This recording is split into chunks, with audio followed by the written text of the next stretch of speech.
নমস্কাৰ বন্ধুসকল, প্ৰথমতে সকলোকে অলৰাউণ্ডৰ চেনেলটোলৈ স্বাগতম জনাইছোঁ। আজি আমি আলোচনা কৰিম কেইটামান জানিবলগীয়া সাধাৰণ জ্ঞানৰ বিষয়ে। বন্ধুসকল, ভিডিঅ'টো স্কিপ নকৰি সম্পূৰ্ণ শেষলৈকে চাই থাকিব আৰু চেনেলটো ছাবস্ক্ৰাইব কৰি ল'ব। বন্ধুসকল, আজিৰ প্ৰথম প্ৰশ্নটো হৈছে ইজৰাইলৰ ৰাজধানীৰ নাম কি? A. Paris, B. Jerusalem, C. Gaza, D. Beijing. শুদ্ধ উত্তৰটো হৈছে বি. জেৰুজালেম। দ্বিতীয় প্ৰশ্নটো হৈছে ইজৰাইল কোনখন মহাদেশত অৱস্থিত? A. Australia, B. Europe, C.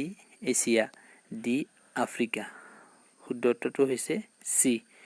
Asia মহাদেশ।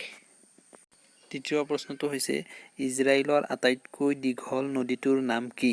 এ. জৰ্দান নদী, বি. নীল নদী, চি. আমাজন নদী, ডি. য়াংগটিজি নদী। শুদ্ধ উত্তৰটো হৈছে এ. জৰ্দান নদী। 4 নম্বৰ প্ৰশ্নটো হৈছে ইজৰাইলৰ আটাইতকৈ ওখ শৃংগটোৰ নাম কি? এ. এণ্ডিছ পৰ্বত, বি.